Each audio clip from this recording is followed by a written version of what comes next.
How you doing? This is Control Force Freddy. He's a training dummy, and what you do with this guy is you wrestle him on the ground and he gets back up on his own. Unlike the other dummies you see out there, they got guys pulling on the back end to raise them back up, or you rip him off some Velcro and throw him down, then you got to pick him back up. This guy, you don't have to do this to. You wrestle him to the ground, he'll get back up on his own. One thing you'll find with a lot of trainings is you'll see guys that do this over and over again. They keep wanting to do arm bars and whatnot. That's a real popular one. Right now, I got, come on over here, Tom. Basically, what we're going to find is, if you do the arm bar correctly, you're going to turn that palm up, roll that shoulder, and you're going to lock that arm out. If you don't do it properly, you see a lot of this going on. You guys will say, oh, I got an arm bar. You don't got an arm bar. You got to roll that palm up, turn it over, then you get them bent over. Well, you know what? Freddy works that same way.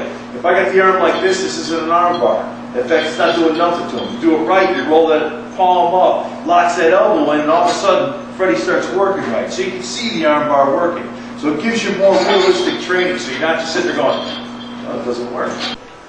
By the way, if you guys are thinking about come along holds, he's great for all kinds. You even got your gooseneck that's real popular. Or you bring it behind you, want to get into a little bit more forward and whatnot. Push him to the ground. Takes a little more to get him down, but it works real well that way too.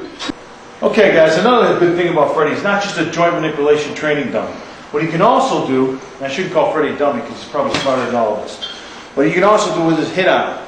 But if you hit on him, you need the proper equipment. You need gloves, you need knee pads, shin pads. You need all that stuff, elbow pads to be striking.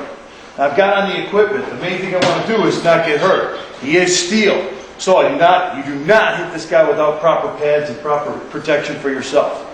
One thing you do with this guy when you strike him, one thing that's real neat is when you hit him in the face, his head keeps coming back. So no matter how hard you hit him, he keeps looking back at you. So every time you can strike him, hit him in the chest, hit him in the face, take some knee corners, knee shots. You can also do leg strikes to the side, going for the knee, buckling him, throwing. I like to front thrust. You can sit there taking thrust, kick him, come back in, elbow strikes, bring him down. Practice your elbow strikes and put a combination together. So when you're here, you're kicking them forward, coming in, bam, drop, and come back up. Another thing, a lot of things that guys don't understand is that with training at times, you can even strike them to the back of the leg, go back and do your holds, take them down the knee, hit them, drive them down with the baton. Now you're working all aspects of training. Come around them, hook them again. A lot of things you can do with the baton also. Tony, okay, man? A lot of the times, the two officers getting overzealous to get somebody secured and handcuffed. That means nobody kept control over the suspect. In fact, we both went for the handcuffing immediately. Well, Freddy's going to let us know that we screwed up on that. For instance, for example, go to one, Donnie. Go to all the way out. Go to company. No. Whoa. We're both letting go of him, and he's starting to stand up. One of us should have maintained control over him while the other went to handcuff him. For example, again, communication is very important. Donnie, go to one. Go to two down to a knee. Go to three, let me know when you got it. Got it. Go, bring him up. Go to four. And go to five, let me know when you got it. Got it. Go. Go to one. Hold it up. Got it. Got him? Got it. Hold. I got it. All right. I break the arm in. My job is to go ahead and handcuff him here.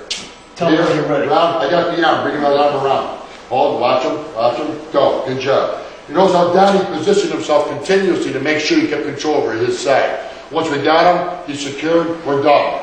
Here's what it looks like.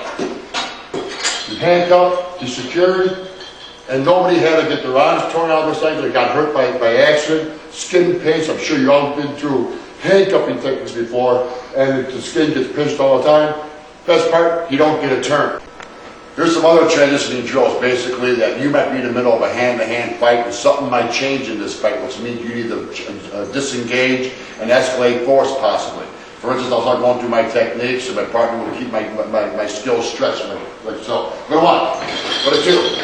Done! We're both working like an escort type deal. And maybe I'm a little slack and my partner's got a better handle on it. And there's always the possibility to keep my partner's skills sharp. Okay, he needs to recognize failure and deal with new immediate threat. So at any given time, I'm going to take this and whip it right at his head. He can't get down, sit down. Keep going. Go to three. That's right. Hold him. I got him. Across him. Handcuff him right here. You hold him. Got him? Go. Bring him up. And around. Over here. Down. Roll it up. Hold him. I got his arm right here. Keep him there. Got him? Yeah. Go. Hang on. Hold on. In closing, I'd just like to say that Control Force Freddy is one of the most advanced training tools out there. He's been proven and tested across the United States. He's even recognized by the Department of Defense. Military bases are using them all over, so are the police departments across the country. He's one of the finest training tools out there, and he is sturdy. The other thing is he's reducing liability in training, and that is so valuable I can't even tell you. Having nobody get injured during the training is one of the key things, key factors in keeping us training and safe. So take care, stay safe.